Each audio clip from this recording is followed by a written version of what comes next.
What happens when we die and when we reincarnate? The level of consciousness you die with is the level you will bring back. Sometimes, a person with a high level of spiritual perception may be drawn, at birth, into a family of lower spiritual levels because the environment will strengthen their awareness and increase their spiritual stamina as they struggle in their early years to return to their rightful consciousness, home, in the spiritual stratum on earth, and later, in the next world.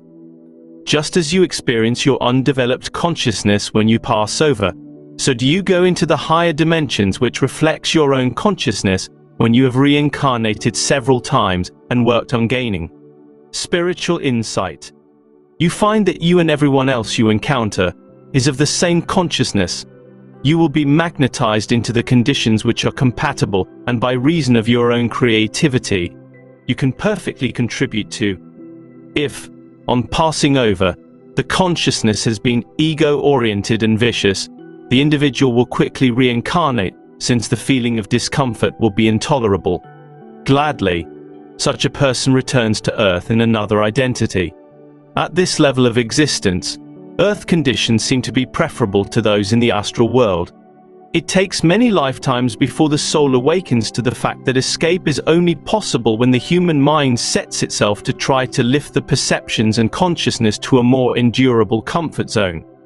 The more spiritual the consciousness of a person before they pass over, the more that they have looked back over their lives, gained insight into the ego control of their minds and feelings, the damage they have done to other people's lives, the unhappiness they have caused, the greater the spiritual progress will they make. As they experience burning remorse, so does the pain of the remorse eradicate the ego domination in their minds and hearts, until, little by little, they eventually leave this life fully aware that the path of unconditional love is the only way to follow. Such people fully understand, acknowledge and are clearly aware that all misery, sickness, deprivations, lack of success, unhappiness are derived from lack of love in one's approach to life, people, environment. Criticism is the biggest obstruction of all to inner happiness because it is highly destructive. It is reflected in the person's life, because when you judge, judgment comes home to roost, as the saying goes. Criticism of others interferes with their well-being, and consequently, as we damage others even in the slightest, again, the damage will return with interest. Therefore, when you undertake to walk Christ's way, you must understand that it is a path of relentless self-analysis, and finding the courage to look at your actions in the light of love, willing to see the truth about your thought and emotions. As you move forward along the path, it becomes easier to move into a perception of the truth of others, of what drives them, motivates them, causes them to make mistakes in their relationships, in their workplace and close family.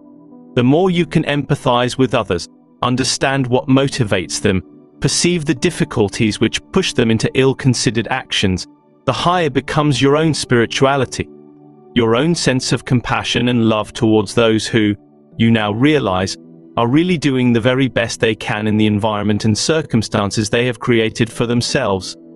From this standpoint, it becomes easier and easier to apologize, until the time comes when, seeing the truth of the other person so clearly, you cannot wait to forgive and erase all tension and criticism of them from your thinking. When it comes your time to pass over, such an illumined person, living in peace and harmony with the entire world, will move into a state of utter blessedness and joy. They move into light, and there is no looking back at earth. At last, they find that they have moved into that dimension of being where they are content and fully at peace. After a while, they begin to notice that there are even higher dimensions of existence, and they set about preparing, enlarging, expanding their consciousness to absorb even higher vibrations of divine consciousness, and they become ever more creative and radiant transmitters of unconditional love. Such people are truly the Christ consciousness.